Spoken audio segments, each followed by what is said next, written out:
Alhamdulillahi Rabbil Alamin. Wassalatu wassalamu ala asyrafil anbiya'i wal mursalin wa ala alihi wa sahbihi ajma'in. Qala Syekhul Musannif rahimahullah ta'ala wa nafana bihi wa bi ulumihi fid dharain amin. Surat 15. Dan barang siapa sunat puasa kot, sahur dah, dan sunat pada puasa, barang siapa membinasakan puasa sehari pada bulan Ramadan padahal tiada dimudahkan baginya, binasa dengan jima', binasa ataupun jima' dengan ikhtiar, maka atasnya dosa dan qada dengan bersegera dan kifarat. Ada sekalian, insya-Allah kita nak sambung ni adalah berkenaan masih tentang bab puasa. Kalau ikut khas yang babnya nama kifarat, baik kita perhati elok pasal dalam kaedah kita mazhab Syafi'i ada bab yang sabit yang kena tak kena tu hendaklah diperhati rukun syarat dia. Kata dia, barang siapa yang membinasakan puasa sehari pada bulan Ramadan. Jadi bulan Ramadan, kalau ada siapa binasakan puasa dia, istilah binasakan puasa maksudnya dia batalkan puasa. Dan dia batalkan puasa yang kita nak bicara ni, batalkan ni dalam keadaan padahal tiada dimudahkan baginya. Maksudnya tak ada kemudahan untuk dia batal. Maksudnya tiada kemudahan untuk dia boleh berbuka, sama ada berbuka dengan sebab sakit, berbuka dengan sebab musafir yang cukup syarat, berbuka itu kot hal yang ada. Jadi dia tiada kemudahan untuk berbuka tu. Bersalahan dengan kalau dia ada syarat untuk boleh berbuka, dia dalam keadaan musafir pun sebelum daripada subuh macam mana kita bicara dulu. Begitu juga misalnya orang ni dia sakit dia mengharuskan untuk dia berbuka puasa. Jadi asal kita bicara yang tu ialah yang dimudahkan. Jadi siapa-siapa tak ada kemudahan itu, dia batalkan puasa dia, puasa pula puasa Ramadan, dia batal macam mana? Dia batal dengan jima'. Jadi maksudnya jima' itulah yang membatalkan puasa dia. Maksudnya dia berbuka dengan tu. Tu inverted commas lah. Dia buka dengan tu. Maksudnya dia puasa, lepas tu gedik ke mana tu, dia berbuka dengan itu. Okey. Itulah maksudnya membinasakan dengan jima'. Dan dia buat perbuatan tu pun dengan ikhtiar. Memang dia kehendak dia, bukan dia tak mimpi ke, tak sedar ke, ngigau ke, terlupa.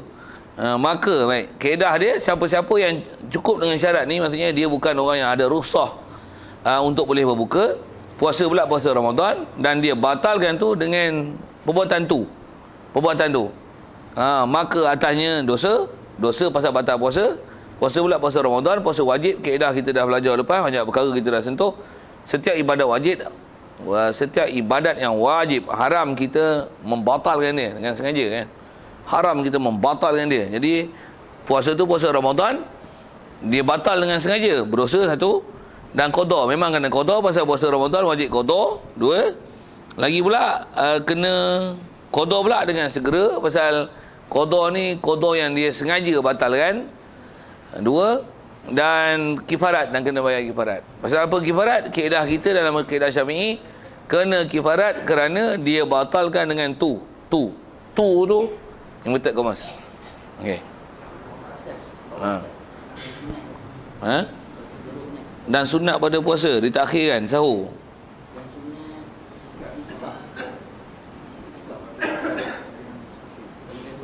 Betul saya baca tu? Betul kan? Betul. Hari tu pun rasa dalam langkah ke depan tu. Betul dah.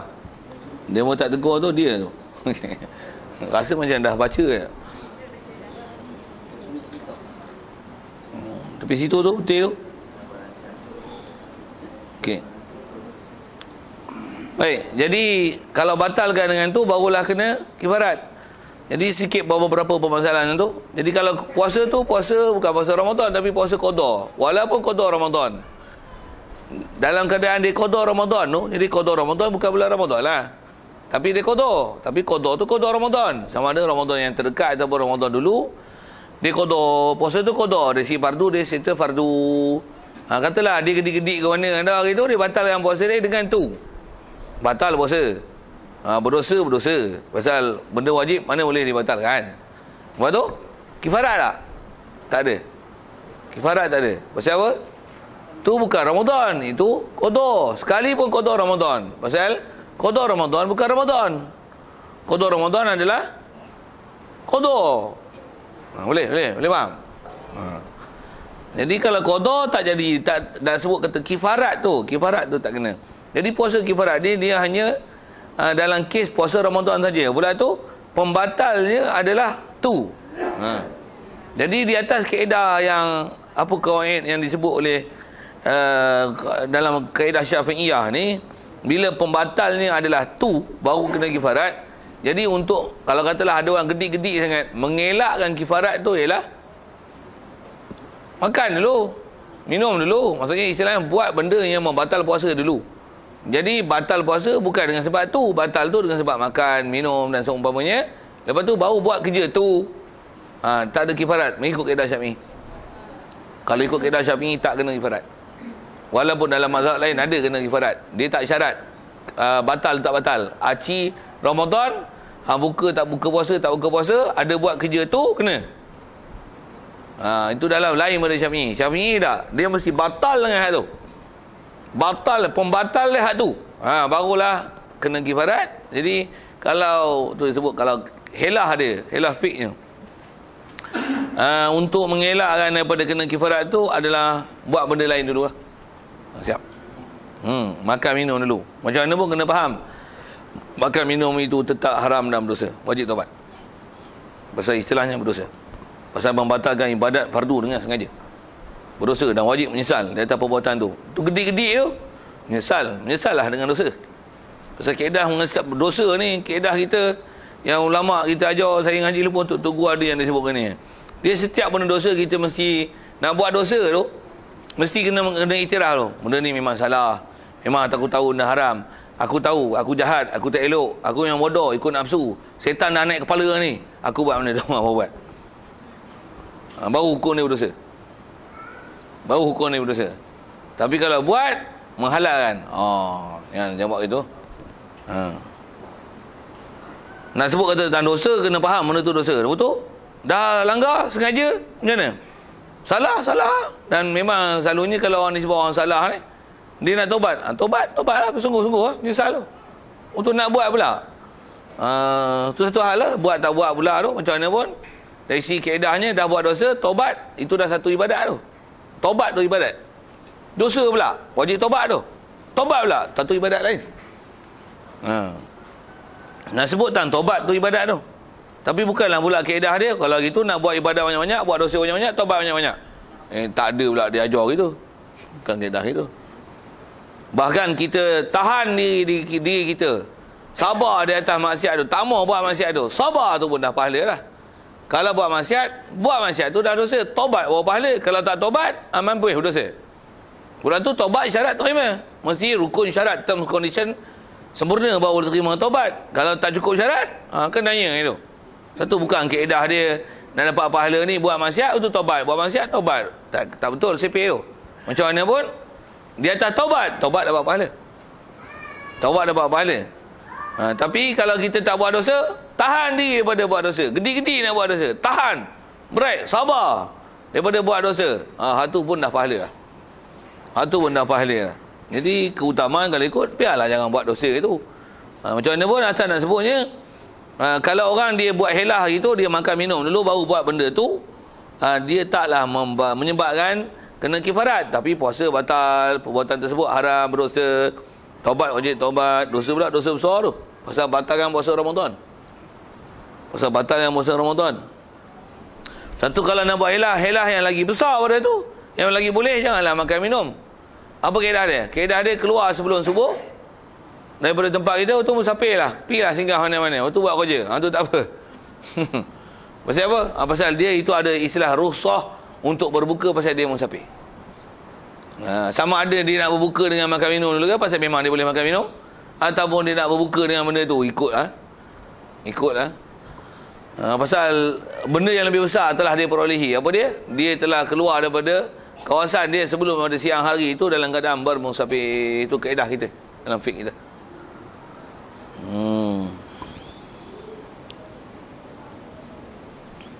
Baik.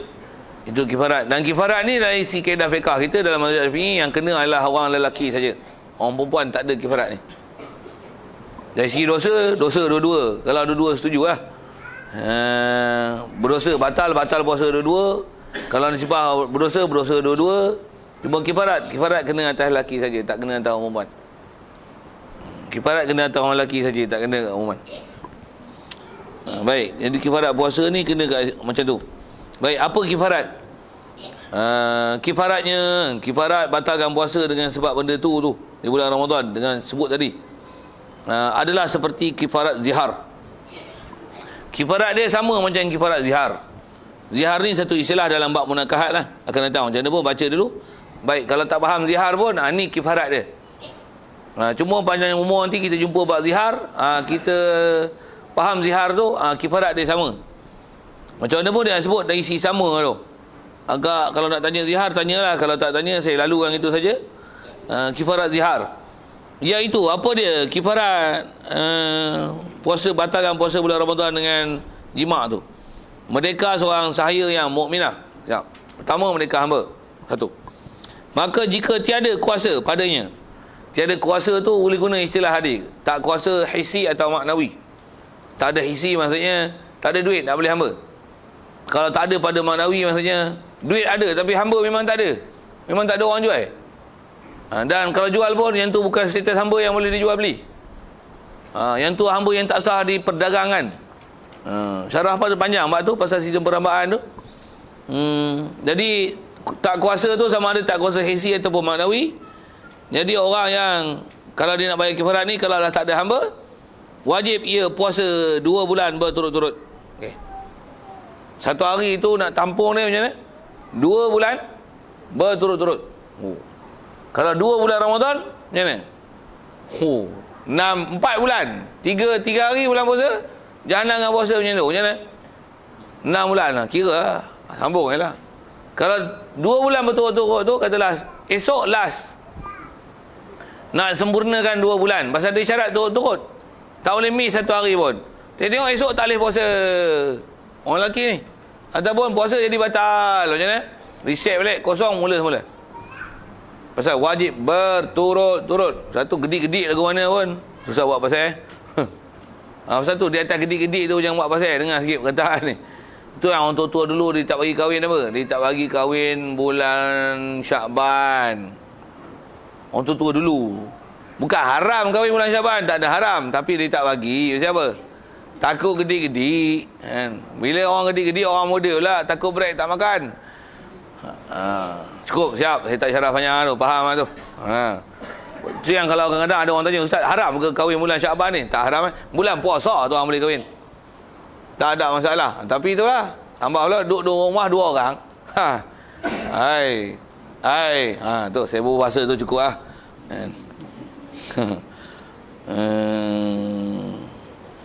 Selesai. Jadi kifaratnya kalau tak ada hamba tadi 2 bulan berturut-turut. Baik, maka jika tiada kuasa, kalau dah tak mampu 2 bulan berturut-turut tu. Istilah tak ada kuasa ni maksudnya habis lah. Memang jangan kata bulan Ramadan tu kena puasa 2 bulan berturut-turut. Dia kata yang puasa 30 hari pun aku tak larang tunggu, kata dia. Tambah nak puasa 2 bulan, lagilah gila aku, mana aku boleh tunggu, kata dia. Tu lagi lah aku tak larat. Buat macam ni. Dari segi tak boleh tunggu tu satu hal, tapi kaedah dia puasa dulu. Sampai istilahnya dia tak ada kemampuan puasa. Pasal apa? Katalah kena sakit buah pinggang, dialisis lah, apalah kena kedua, jadi menyebabkan jadi masalah pada dia. Dia tak boleh buat puasa, dia tak boleh puasa. Kalau tak boleh puasa dah tu nanti istilahnya tak ada kemampuan puasa, baru berpindah kepada ni. Yang nombor 3 ni. Maka memberi makan 60 orang miskin. Ya. Itu saya andaikan tak boleh puasa macam tu, ataupun tak boleh puasa macam ni. Dia ni kalau ikut kaedah persyariatan sikit, Pasal apa bila puasa satu hari dia gedik-gedik macam tu, dia rosak kan, kena puasa 2 bulan berturut-turut. Menunjukkan dia ni power lebih kan. Nak bagi hilang power tu macam mana? Puasa 2 bulan. Katalah dia ni menyalahi adat sikit. Lagi puasa lagi kuat tak tu? Lagi puasa lagi kuat. Tak puasa tak kuat. Bila puasa lagi kuat, lagi tak makan lagi kuat. Hari-hari balas, hari-hari tak miss tu. Minta maaf saya sebut benda tu. Jadi kuat. Buat macam mana? Tu yang lagi puasa 2 bulan, lagi lah tak tahan. Pasal lagi puasa lagi kuat, lagi puasa lagi kuat, lagi puasa lagi kuat. Buat macam mana? Jadi hukum tak mampu puasa.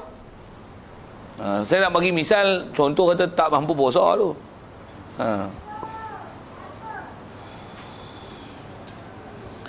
Maka jika tu ada tiada kuasa.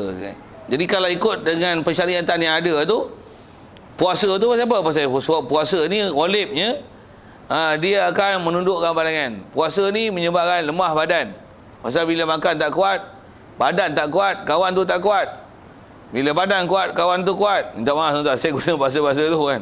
Nak sebut sikit hikmah persyariatan tu. Satu, kalau Rasulullah pernah isyarat bagi orang muda khususnya, orang muda tak kahwin lagi, baik lelaki baik perempuan, khususnya tangan lelaki lah. Tapi macam mana pun disebut khusus Rasulullah isyarat pada syabab. Itu ya ma'asyarah syabab. Khusus orang muda. Lelaki muda tak kahwin lagi, tapi masalah timbul, masalah tu, masalah kuat tu. Apa kaedah? Alaikum bisawm. Puasa. Maksud apa? Fa innahu lahu wija. Puasa ni macam perisai. Kaedah perisai apa? Dia berdinding, tahan. Apa kaedah tahannya? Bila lapar, badan tak kuat, kawan tu tak kuat. Minta maaf saya guna bahasa itu. Adik-adik kena mendengar elok-elok ayat tu. Pasal esok adik besar. Kau bersama bahasa umum macam ni, dia tak faham lagi. Dia relax, budak lagi. Duk alam bodoh lagi. Duk alam bodoh. Berfikir bahasa itu. Dia tak faham apa lagi. Kita sebut pun bukan faham. Tidur ngaji slow. Esok hampa duduk alam tu. Hampa tahu? Apa kaedah dia? Puasa. Tambah hafal Quran pula. Apa? Habis gedik-gedik kan macam mana? Cakap abah. Abah. Cek dah penin. Bobi bahasa tu. Cek abah cek dah penin. Abah tak faham ke? Faham. Abah ada duit tak? Tu minah tu bagi cek hilang pening boleh tak? Kalau bapak kata okey, bapak ada duit, jalan kan. Kalau tak ada, apa pening-pening? Puasa. Dah, puasa anak kerja cari duit. Cari duit ni. Sikitlah lawak tu. Tapi pasal nak kata ilmu, dah ilmu macam ni lah kalau ikut budak-budak besar ni ada. Pasal ilmu ni khas untuk dia orang. Kita yang dah pencen ni, kita siapa pencen tu tanya sendiri ya. Yang dah pencen ni bukan gaduh dah ni. Tak ada apa, duduk sebelah. Tak ada apa lah duduk macam tu. Khair. Pada.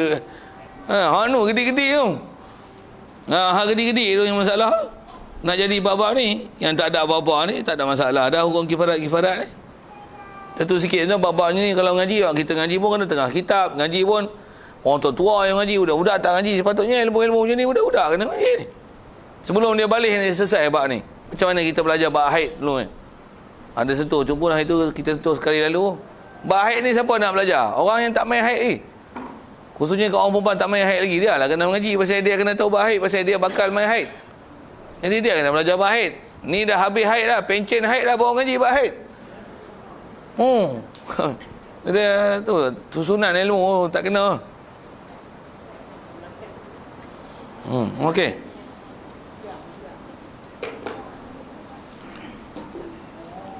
Jadi kaedah ni bila tak mampu kuasa maka memberi makan 60 orang miskin. Tiap-tiap satu cupak, setiap satu cupak. Setiap seorang secupak. Setiap seorang, setiap hari secupak.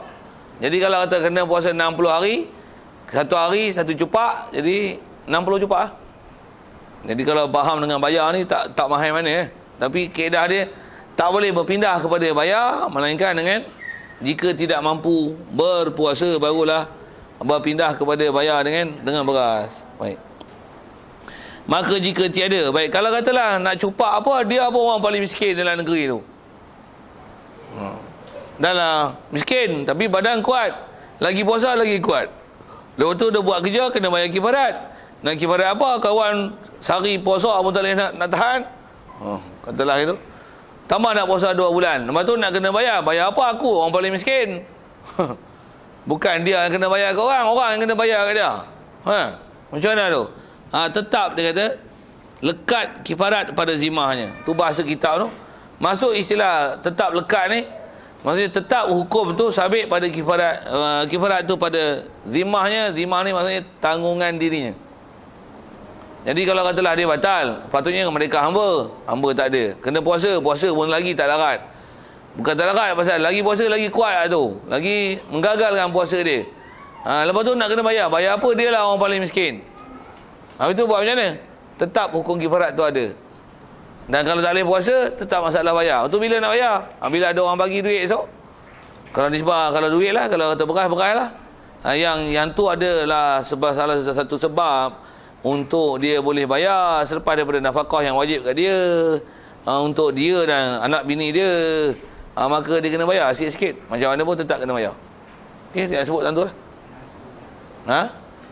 Dia ansurkan lah pelan-pelan. Tetap kena bayar. Tetap kena bayar pasal benda tu tetap hukum. Tetap hukum. Tak lepas. Baik. Hingga didapatnya dia berikan dia. Baik. Bila dapat beri. Baik. Dah barang siapa yang mati. Selesai tu. Soal kalau buat kifarat tu ada.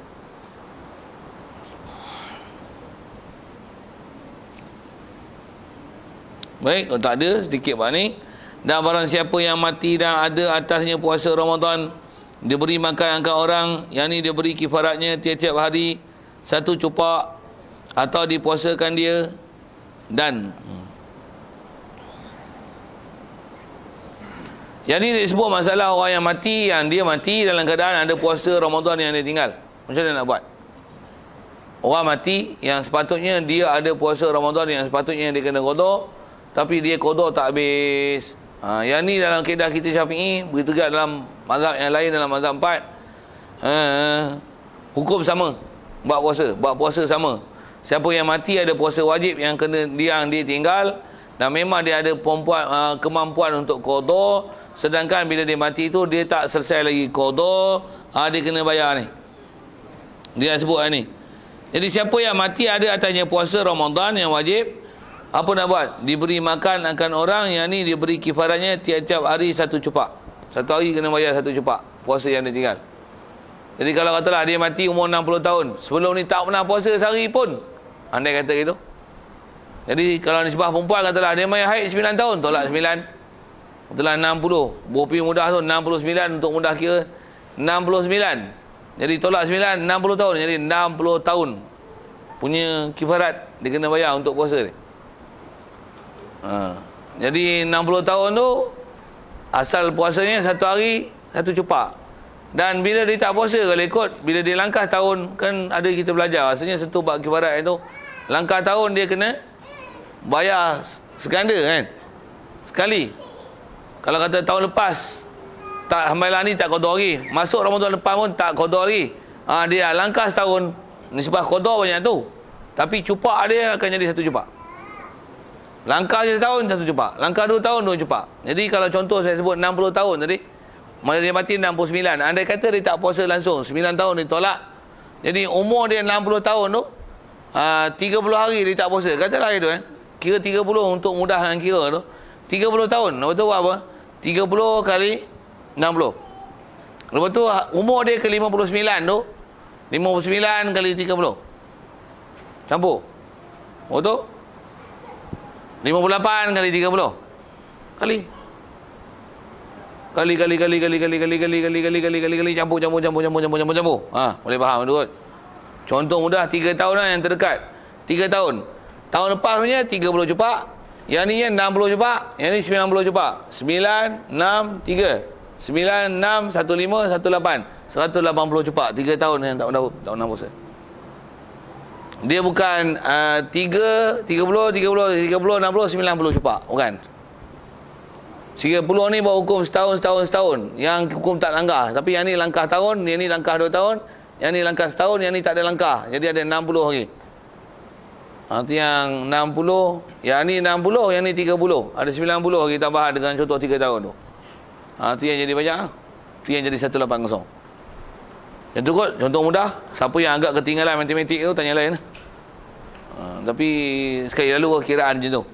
Lagi banyak umur, lagi banyak lah puasa. yang dia kena bayar. Satu kalau ada orang kata 20 tahun dulu tak puasa. Bila 20 tahun tu? Tahun berapa? Tahun sekolah menengah. Pastikan tahun bila? Dan ni umur berapa? Kata dia berapa hari? Borong je lah kata dia, tak pernah puasa langsung. Okey. Baru dah tobat. Tapi tobat duduk lagi tapi tak tahu hukum. Ni baru tahu hukum. Kata kena bayar. Habis tu buat macam mana? Kena bayar. Dah tangguh tu. Yang mana puasa kena puasa. Tapi kifarat dia bila langkah tahun dia akan berganda. Dia ayat seping je lah. Apa masalah tuan-tuan tak boleh selesai tanya. Baik, selesai. Jadi satu hari secupak. Itu satu kaedah. Ataupun boleh juga kaedahnya dipuasakan dia. Puasa orang mati tu, orang lain puasakan untuk si mati. Boleh? Cuma selalunya dipuasakan ni dibuat oleh kaum kerabat. Memang kaedahnya kaum kerabat lah keutamaan untuk puasakan bagi pihak si mati. Satu. Dan biasanya kalau jenis puasa-puasakan untuk si mati ni untuk puasa yang tak banyak lah. Katalah ayah kita mati, dia pula sakit. Masa dia bulan puasa itu tak ada nak puasa, tapi tengok dia sihat, tapi tak ada nak habis. Meninggal, katalah ada 10 hari. 10 hari tu kadang-kadang adik-adik pakai beda lah. Kita ada 5 orang, seorang 2 hari niat untuk abah. Boleh? Boleh? Kita nisbah bab puasa memang boleh kita puasakan, niatkan untuk qada bagi si mati. Contoh niat macam mana? Kalau kita niat kita lah. Kalau niat si mati, contoh niat, contoh lafaz tu. Nak niat macam mana? Orang Ta'ala memang tahu niat kita, tapi macam mana nak spesifik tu. Yang disyaratkan dalam fiqh, innamal a'mal biniat, qasad tu. Apa yang nak disengajakan niat. Jadi dengan lapang mudahnya, nama itu sawma qadin lah kan. Aku puasa esok hari kerana qadakan Ramadan bagi tahun lepas atau bagi tahun ini yang tertanggung atas zimah ayahku lillahi ta'ala. Cuma bunyi itu bunyi kitab lama punya style lah tu. Kalau bunyi moden sikit, aku puasa esok hari qadakan puasa ayahku. Qadakan puasa ayahku lillahi ta'ala. Moden je bahasa sikit. Kalau bahasa lama memang guna bahasa zimah-zimah tu. Aku puasa esok hari qadakan puasa Ramadan yang tertanggung atas zimah ayahku lillahi ta'ala. Siapa tak boleh tangkap tu, tangkap lah. Masa kalau dah biasa kita dengan bab-bab niat tu tak salah itu. Jadi yang penting apa? Aku puasa esok hari. Buat apa puasa tu? Tanyakan. Kalau aku puasa esok hari kerana aku qada kita lah qada. Tunai. Jadi aku puasa esok hari qada puasa ayahku. Qadakan puasa yang tertanggung atas zimah. Tu bahasa lama ni. Siap? Ya. Yeah.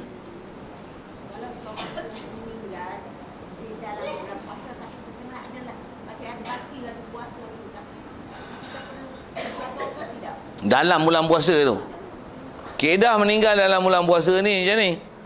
Kalau bulan puasa tu dia meninggal dan dalam puasa tu dia sakit, maksudnya daripada awal puasa lagi dia sakit, dan dia memang tak boleh puasa dalam bulan puasa itu, sehari pun tak ada istilahnya dia sihat untuk dia boleh puasa, dan dia mati. Yang tu puasa tu tak payah qada. Puasa tu tak payah qada. Pasal puasa yang wajib qada ialah puasa yang macam ni. Puasa Ramadan dia dah lalu. Memang dia tak puasa. Memang tak puasa kena qada kan, buat puasa. Dan lepas pada bulan Ramadan tu memang ada waktu yang istilahnya dia sihat, yang keberangkalian qada ada pada dia.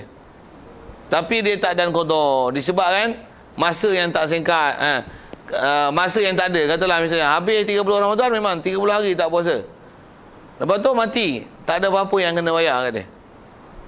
Kalau kata 30 hari dia tak puasa, lepas tu bulan Syawal pun tak sihat, walaupun dah lalu sebulan, kalau ikut boleh nisbah masa bolehlah puasa, tapi kesihatan dia tak boleh menyebabkan dia puasa, mati, tak ada puasa yang qada tu. Pasal istilahnya tak ada masa untuk dia boleh qada. Tak ada. Pasal dia yang ada orang lain qada ni puasa yang memang sepatutnya diqada untuk dia. Puasa yang memang sepatutnya dia kena qada, barulah puasa untuk dia. Kalau yang contoh saya bagi terdekat ni, tu tak ada apa-apa qada yang kena ada dia. Buat misal lagi, orang perempuan misalnya, ujung puasa tak boleh puasa, ada seminggu. Lepas tu lepas raya pun ada seminggu, haid dia katalah 14 hari. Habis-habis haid tu mati. Tak ada nak qada. Antara puasa dengan antara raya dengan dia nak suci tu, dia tak ada suci. Yang suci tu boleh menyebabkan dia qada. Walaupun Ramadan tu dia ada qada, tapi masa haid lagi macam mana nak qada? Walaupun kalau kata tak haid pun selalunya dia tak qada. Tapi tempoh tu memang tak memungkinkan dia boleh qada. Tak ada taklif untuk dia qada. Jadi tak ada apa-apa qada. Saya nak tunjuk kata mana had kena qada tak kena qada tu. Tapi kalau kata memang masa bulan Ramadan tak puasa, lepas tu dia boleh qada. Tapi duk tangguh. Dia dah ada kemampuan untuk qada tapi dia tak qada. Tu mati kena qada. Tu yang atas dia kalau bayar, ambil daripada duit tinggalan dia, bayar dengan kaedah cupak hari ataupun boleh juga waris puasakan bagi pihak dia. Bab puasa boleh. Dan memang itu adalah hukum dalam bab mazhab bab puasa. Sebab boleh bayar dan masalah boleh orang lain puasakan untuk dia. Dan keutamaan puasa ni ialah waris. Orang lain pada waris kalau nak puasakan bagi si mati, dia mesti minta izin. Pasal asal tuntutan puasa itu adalah ke atas waris. Keutamaan pada mereka. Jadi kalau orang lain nak puasakan bagi pihak si mati, kena minta izin daripada waris. Okey. Sekejap, ada lain? Kita berbuka tu qada. Okey. Tak ada kena tu. Sakit tu memang antaranya saya sebut dia haid, nifas. Termasuk dalam tu ialah dia memang tak ada taklif puasa disebabkan musafir. Maksudnya tuntutan puasa tu tak ada je kat dia. Qada tu ada tapi tak wajib segera. Pula tu dalam dah Syawal pun istilahnya masih status musafir yang kalau bulan puasa boleh buka, kalau bulan tak puasa lagilah kan. Dari sisi hukum tuntutan wajib puasa tu tak ada. Walaupun qada tu ada tapi tak wajib segera. Walaupun nisbah qada dia boleh qada, tapi nisbah keharusan berbuka tak puasa tu masih ada pada dia, dia mati dalam keadaan tak qada. Tu kalau ikut yang lepas daripada taklif tu. Maksudnya tak kena qada, nak qadakan juga tu satu hal lain, tapi asal wajib tu tak ada. Yang tu kot yang saya ingat yang ada yang istilahnya walaupun dia dah Syawal, dia sepatutnya nisbah puasa dia boleh puasa, tapi ada halangan untuk puasa disebabkan sakit, disebabkan haid, disebabkan nifas. Yang tu mati. Macam mana? Yang terdekat tu tak ada. Maksudnya puasa tahun tu dia tak kena qada. Ada pun puasa tahun dulu. Yang berlama-lama tu kalau tak ada kena qada tu kena qada. Pasal yang tu sepatutnya memang dia boleh qada, tapi dia tak qada. Yang dia mati ni, yang sakit bulan Ramadan ni sakit. Betul Syawal pun sakit, tak boleh nak qada, mati. Yang Ramadan ni tak kena qada. Pasal Ramadan ni tak ada taklif kat dia lagi.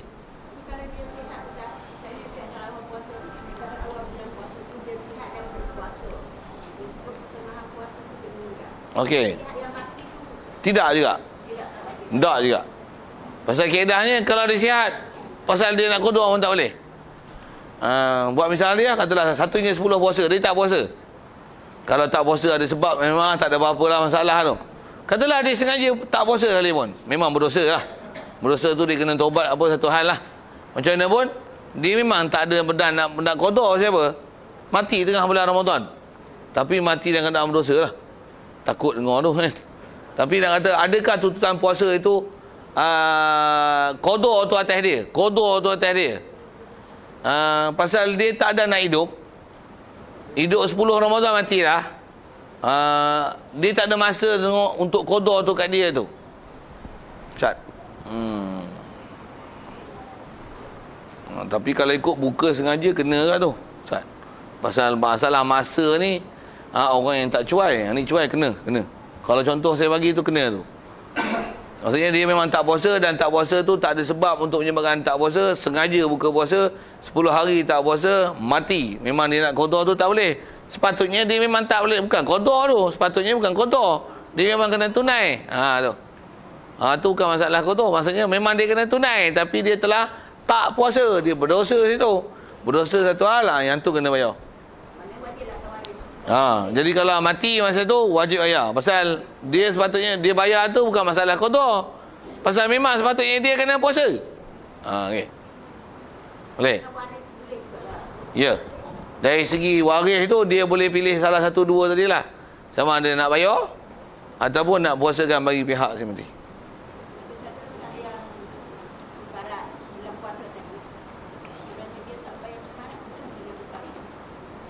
Tak bayar kifarat lepas tu? Oh. Bagus soalan tu. Kaedah dalam bab kifarat puasa Ramadan tu, dia boleh walaupun kifarat tak selesai lagi, bersama tu boleh. Dia tak sama bab zihar.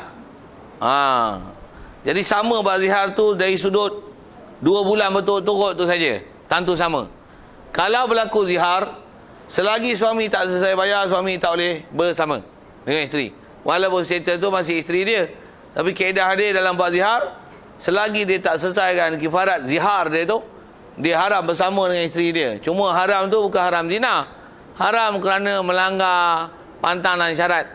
Dia tak boleh bersama. Istilahnya dia tak boleh aid pada isteri dia dengan sebab tak selesaikan lagi kifarat zihar tu. Bab zihar dia lain bab tu. Kalau bab bulan puasa, dia kifarat di atas puasa dia.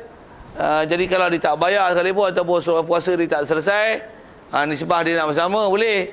Tapi kifarat kena bayar. Kalau bab bulan Ramadan, kalau bab zihar, kalau dia bersama dengan dia nak bersama dengan isteri dia tak boleh bila berlaku zihar, dan haram untuk dia bersama selagi tak selesaikan zihar, selagi tak selesaikan kifarat tu. Tentu bezalah. Puasa kifarat Ramadan dengan kifarat zihar. Best soalan tu. Pasal nak tunjuk beza tu. Quran sebut walladzina yudhahiruna minkum min nisaihim thumma ya'uduna lima qalu fatahriru raqabatin min qabli an yatamassa faman lam yastati' fa it'am wa man lam yastati' fa siyamu syahraini mutatabi'aini min qabli an yatamassa. Siapa yang tak boleh merdekakan hamba, hendaklah dia puasa 2 bulan berturut-turut. Kena puasa dulu min qabli an yatamassa, sebelum daripada yatamassa tu kinayah daripada bersama. Nisbah dosa kalau ikut dosa, batalkan bulan puasa pun dosa besar, zihar pun dosa besar. Tapi dosa zihar besar lagi.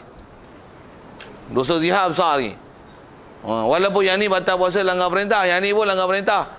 Tapi pasal zihar ni dia nah Quran terang-terang. Innahum la yaquluna munkaram minal qawli wa zura. Orang yang zihar ni adalah dia cakap benda yang sangat mungkar dan besar, dosa yang sangat salah. Pasal mana boleh isteri dia diserupakan macam mak dia? Macam mana boleh dianggap isteri macam mak dia? Mana boleh? Mak ialah mak. Tak boleh dianggap sebagai isteri. Isteri tak boleh dianggap sebagai mak. Isteri tak boleh. Mak tak boleh dianggap sebagai isteri. Mak memang tak boleh dianggap sebagai isteri. Isteri tak boleh dianggap sebagai mak. Okey.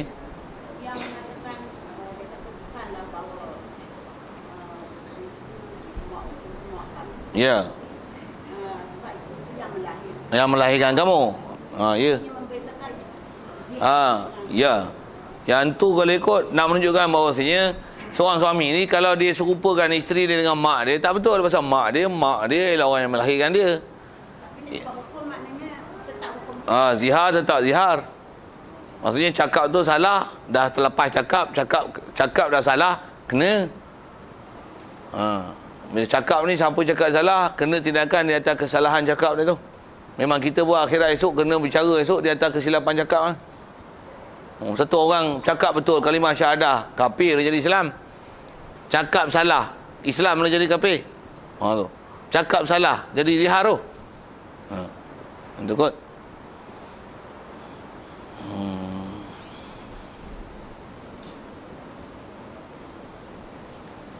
In ummahatum illallai waladanahum.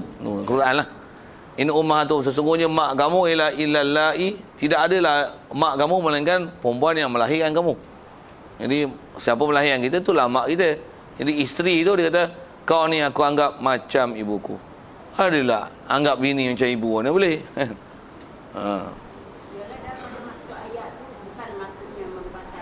Tidak. Ayat tu nak menunjukkan bahawasanya kita punya penyerupaan isteri ke ibu tu adalah satu kesalahan. Jadi siapa-siapa yang menganggap isteri macam mak ni salah. Ada isteri macam mak, mana boleh? Mana boleh? Isteri lah isteri. zihar tu kan. Tu yang disebut tadi sama dengan kifarat puasa tadi lah. Kena merdekakan hamba ataupun puasa 2 bulan berturut-turut, ataupun kalau tak mampu tu, bukan tahu, tak mampu itu adalah dengan memberi makan 60 orang. Ya. Satu hari secepat. Lain. Baik, pukul habis sikit lagi tu. Itu masalah orang mati yang meninggalkan puasa.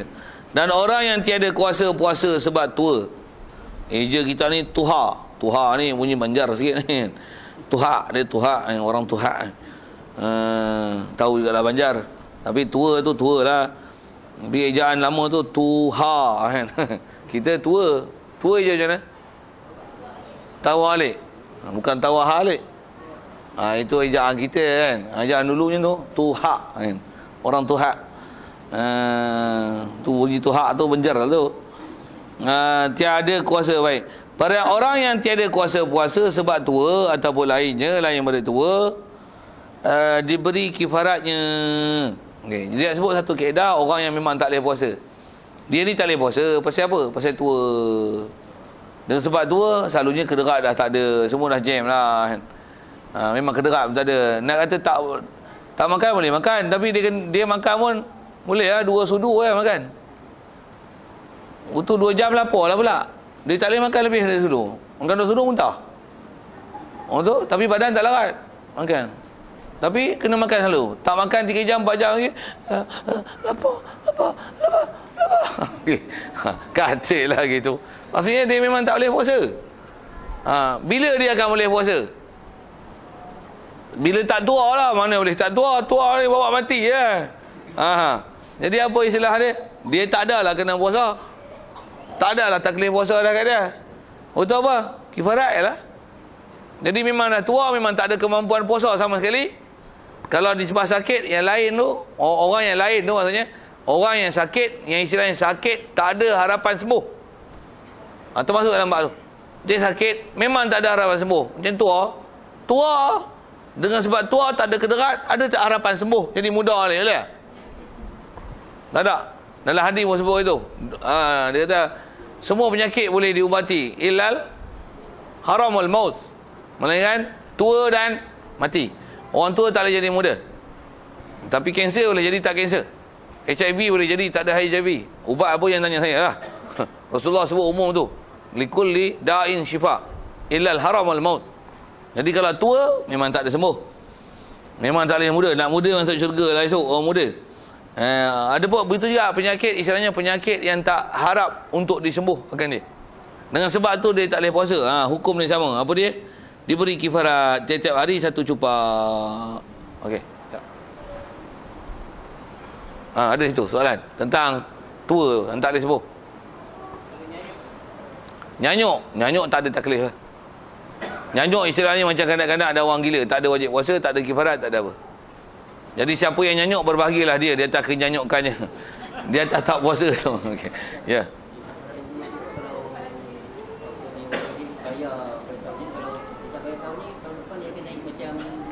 Tidak. Dia yang ada bertambah ni jika menangguhkan qada. Tidak ada apa-apa pertambahan jika menangguhkan bayar. Buat misalnya qada tahun lepas bayar habis ni. Tapi qada dia tu kena kifarat. Tapi duit nak bayar kifarat tak ada. Katalah kita tak panggil kifarat, selalunya istilah tu kita panggil jizyah. Jizyah dah. Fidyah Fidyah puasa tu kita tak bayar lagi. Tapi puasa habis ni, katalah 20 hari tak puasa bulan Ramadan tu. Qada habis lah. Dan qada itu pun pasal menyusu anak. Takut anak tak cukup susu. Ada kita sebut isu tu kan. Jadi dia kena qada dan kena bayar kifarat setiap hari secupak. Jadi qada habis lah. Tapi tak ada duit lagi nak bayar kifarat. Untuk sampai tahun depan tak bayar lagi kifarat tu, tak bayar lagi fidyah puasa tu. Macam mana? Tambah. Fidyah tak bertambah dengan sebab bertangguh tahun. Fidyah hanya akan bertambah jika qada itu tangguh tahun. Qada puasa tu dia tak bertambah dengan sebab fidyah tu yang bertangguh. Boleh?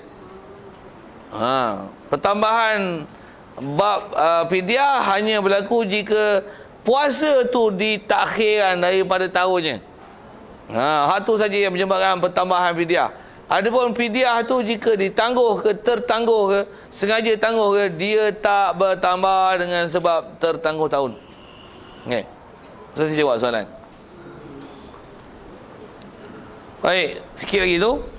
Orang yang mentakhirkan qada tiada ada uzurnya hingga datang Ramadan yang kemudian wajib kifarat satu cupak serta wajib qada. Yang ni pun kalau ikut hukum sebut tadi. Dia memang boleh qada tapi tak qada.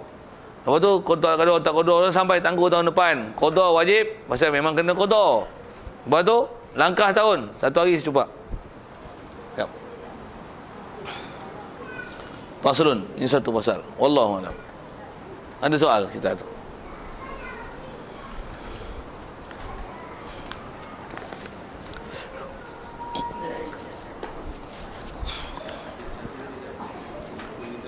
Likulli da'in shifaun illal harama wal mauta. Haram. Ha besar Haram. Tu hak haram. Illal haram wal maut. Melainkan tua dan mati. Lain. A'udzubillahi minasyaitonir rajim. Bismillahirrahmanirrahim. Allahumma nawwir qulubana bi nuri hidayah.